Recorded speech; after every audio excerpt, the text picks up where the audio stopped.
When I was in Tokyo this last trip, I dropped by Japan Camera Hunter's office to pick up this all new to me Leica M1. Not only that, but Tim picked up a very nice black mini lux. I'll show you some photos from his camera as well as my camera from this video, although they will mostly be from the Leica M1. If you're not familiar with Japan Camera Hunter, his name is Bellamy, and well, he keeps great stock of film cameras, lenses, and accessories on the JCH website. He can also find you whatever camera you might be after. I'm a sucker for a green paint, and when I saw this Leica M1 listed, I figured it was time. So we picked the camera up, and then we had a bit of a weird day to celebrate. It included baseball, Outback Steakhouse, and capybara.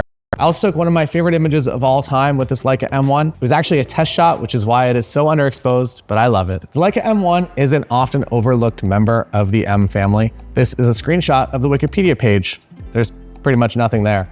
And you might say, it's the first one of the M line. Why don't people want it? Well, it's not. The Leica M3 was released first, then the M2, then finally the M1 in 1959. While there were reported 220,000 M3s that were made, only 9,431 M1s were made. It was the lowest cost and the most simple Leica M body. Basically, it was a simplified M2 without a rangefinder. It was intended to be used for scientific and medical work. It doesn't have a rangefinder patch because it is zone focus. Yeah. So this is a much more simple version of a Leica because it's not really the same as an M3 and M4 and so on. Not having a rangefinder means that it won't actually show you what's in focus when you look through the viewfinder, and all of your focusing is done by distance markings or zone focusing on the lens. If you're bad at guessing distances like I am, you can have your friend load up the measurement tool on your phone and let you know where to focus. Thanks, Tim, for this assist on this Godzilla manhole cover. I think we really nailed it.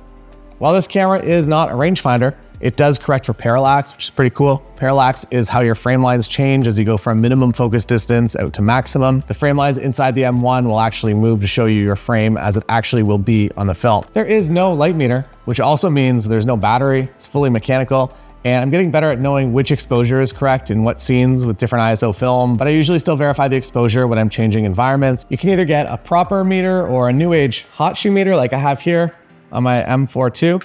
One of these meters, just go on your hot shoe and let you know what the exposure should be, or you can use an app on your phone, which is actually what I do. It's not the most mechanical analog experience, and it's definitely goes against the principles of this camera, but it's very convenient and surprisingly accurate. Most M1s have a permanent frame line for 35 and 50 millimeters in the viewfinder, but my M1 is a little bit different. It's the German military version, so my frame lines are actually 50 millimeters and 135 inside the camera, which is pretty unique. I'm a big fan of this. The 50 millimeter frame markings sit very comfortably in the viewfinder and make this camera really easy to use. With my M1, as well as many other M1s that are on the market, it came with this Elmar 5cm f3.5 collapsible lens. 5 centimeters is the equivalent of 50 millimeters.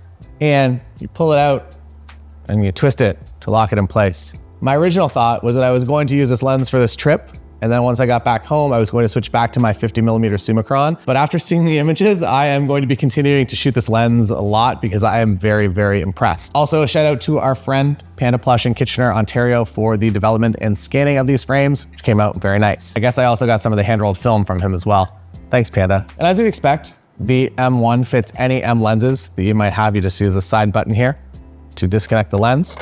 You put on whatever M mount lens you want. But I now recommend getting the one that comes with most of the M1s because it's really, really nice. Now, I said that this particular M1 is a little bit special. The best I can tell is only 158 of these green units were manufactured, 75 in 1961 and 83 in 1964. And apparently it's worth a lot more than I paid for it if it's still in its original form. On top of this camera, you will see 5 plus 13.5 markings, which corresponds to the frame lines. And the top plate is from the original MP, which kind of makes it look like an olive MP rather than an olive painted M1. The olive paint was also exclusive to the military in the M1, the M3, the M4, but due to its huge civilian demand, Leica finally started manufacturing green versions of their cameras in 1977, the Leica R3, and a lot of Leica cameras are still manufactured to this date in green, and they're called Safari Editions. The M1 is a single stroke camera, which means just want to advance the next frame. On the top of the camera, you have a frame counter that it does advance automatically, but you have to manually zero it out if you go onto a new roll, or sometimes it remains accurate if you're shooting 36 exposure film rolls. On the shutter speed dial, you have bulb mode, 1 second, and then all the way to 1/1000 of a second. It also comes with my favorite style of film rewind knob.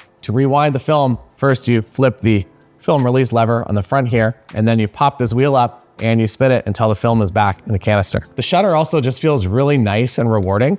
I find myself using this camera around the house with no film in it just because I want to hear the noise of the shutter. It's kind of dumb, but I guess it's a testament to how fun this camera is to use. I read a fair bit about the M1 before deciding to get one, and it was a bit weird to see some articles suggesting to avoid this camera entirely. And honestly, after using one for a week, I'm not sure why. It's a really enjoyable experience that is familiar and enjoyable, but with an additional element of focusing by distance and a fun game of guessing exposures. To focus, you use this little lever on the side of the lens here. You press it down to unlock it from infinity, and then you spin it to your desired distance. The 5cm Elmar had me a little bit worried about how close the focus distance markings are apart. When you're at 1 meter, it's a bit far from 1.1 meters, which is only another 10 centimeters, and then the same with 1.2 meters. It seemed like if something at 1 meter is going to be in focus, the 1.1 meters is going to be completely gone. But in my experience, as long as you are pretty close, the focus was pretty forgiving. I was shooting usually around either wide open f3.5 or maybe stop down to f8. As you get past 5 meters, the markings start to get a lot closer, and the helpful f-stop tool on the top of the lens here is what I use to make sure that I am in focus from whatever the closest subject is to infinity. As I said, I spent a lot of my time wide open at f3.5, and to my surprise, only a few out of focus images, and they're mostly just user error not extending the barrel as long as I should. Overall, the learning curve of this camera is pretty short.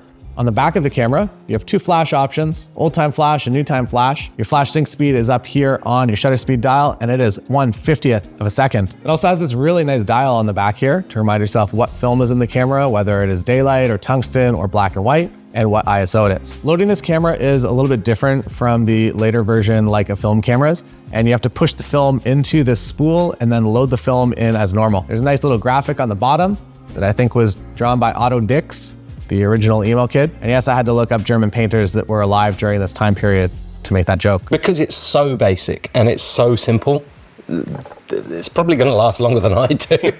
You know? So no battery, no meter? Nope, nothing. Just camera? Just pure camera, and very pure because as again, it's the zone focus system. So you really are very much back to basics with this thing. It's a learning experience, but it's a fun learning experience, which is relatable if you've handled a Leica before, which I know you have. The shooting experience with this camera is really enjoyable and uncomplicated. And maybe this sounds ridiculous to anyone that grew up shooting film cameras without meters, but not having a light meter requires a little bit more thinking when making your exposure, and it's kind of a fun game. It's rewarding when you get it right. Thanks to Japan Camera Hunter for this camera, and Tim's Leica Mini Lux. I'll see you again next time. If you have any questions, I feel like I covered it all. It's a very simple camera, so hopefully no further questions. See you next time.